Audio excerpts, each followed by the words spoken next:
Hello everybody, there's a ton that's been happening in the world of tech, data, and AI, and we're gonna take a look at some of those things to keep you up to date. Now the first thing, and I think this is actually kind of funny at this point, is that it says Databricks is raising a strategic round of funding at a $188 billion evaluation. Now most of the time when you hear about funding, you're hearing about Series A, B, or C. Now Databricks is not even close to that. Databricks is at a Series M funding, even though they've been talking about IPOing for probably the last 5 years now. At this point, I don't know if they're going to IPO, especially with everything that's been going on with all these AI companies and SpaceX trying to IPO. So in the future, we might see a Series NOP all the way up to a Series AA for all we know. It's very possible that they just don't IPO and they continue to do these private funding and keep the company private for now. Speaking of Databricks, you're going to have to start paying for Genie. Now, Genie is their AI assistant. It is incorporated basically all throughout Databricks. And since they launched Genie, it has been completely free for everyone to use, just like all these other platforms. They want you to use it, get it into your workflows, and then they're gonna start charging for it.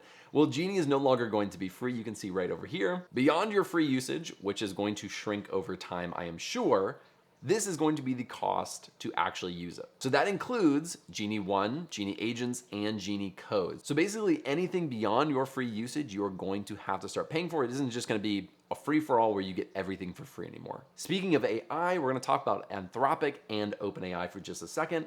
I just got this when I woke up this morning. This is just Anthropic letting me know that Fable 5 is going to be using usage credits. Now, this is just a trend that you're gonna be seeing more and more, which is companies are absolutely 100% losing money on almost all of their subscription models. And so as the years go on, your subscription is going to give you less and less while you're still paying the same price, and they're going to be pushing you towards usage credits. I think it should come as a surprise to nobody that they have been subsidizing the cost of almost all AI systems. So that's Gemini, Anthropic, OpenAI, and all the other ones that you might use. They are keeping that price low because they are trying to gain market share at the moment. Now, in the near future, within the next year or two, we are going to see a lot more companies rein in some of their free stuff and start charging more because now they have to spin a profit. Speaking of AI, I got this email from OpenAI yesterday morning basically saying, hey, we have this new thing called ChatGPT Work, which sounds extremely familiar to Claude Cowork, which it basically does the same thing. So it says ChatGPT Work brings together context from your most used tools like email, calendars, and CRM to help you create polished presentations, analyses, documents, and websites. This sounds exactly like Cowork already does, and this actually isn't even that new to ChatGPT. They're just bundling it together and kind of presenting it in a different way. But this is not new to ChatGPT. If you download the desktop app, you have a lot of these functionalities already.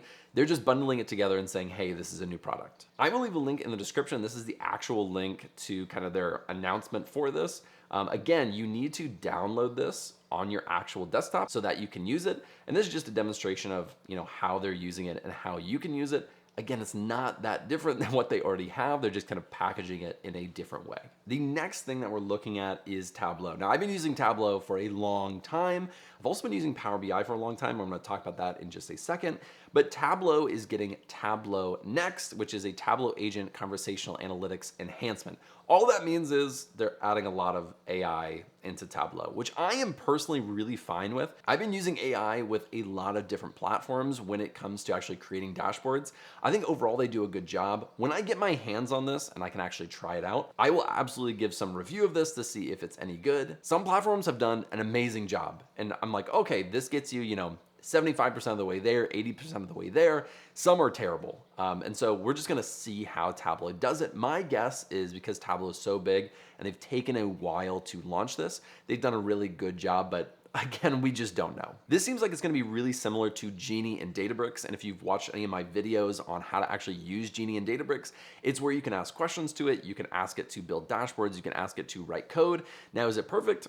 Absolutely not, but it does a good job to get you started. Now, as a surprise to no one, Power BI is also launching something. Now, this isn't 100% just for AI agents. This has a ton of other uses, but something that's really cool is Power BI Desktop Bridge. Now, what is this? It's a lightweight local server that lets external applications interact directly with Power BI Desktop. So if we scroll down, it's going to allow you to discover what's next, check report states, capture report snapshots, and reload files from disk. And so what it's going to be able to do is read current report state. It's going to edit the files on disk, reload those into the desktop, validate with a live screenshot. So you do have to give it access to take screenshots on your computer, which I'm very wary of, but I think a lot of companies are going that way, and iterate immediately and kind of improving on what it's already doing. Now, having access to a certain part of your computer or your entire computer, or the ability for it to take screenshots and video to then kind of iterate and learn from, genuinely kind of makes me a little bit nervous. I am not one to give AI a ton of control on my computer. So in my opinion, for a lot of people, there absolutely is a use case for using this. I think a lot of companies will want this type of functionality, but is this something that I'm gonna be using in my actual work when I'm using Power BI with my clients?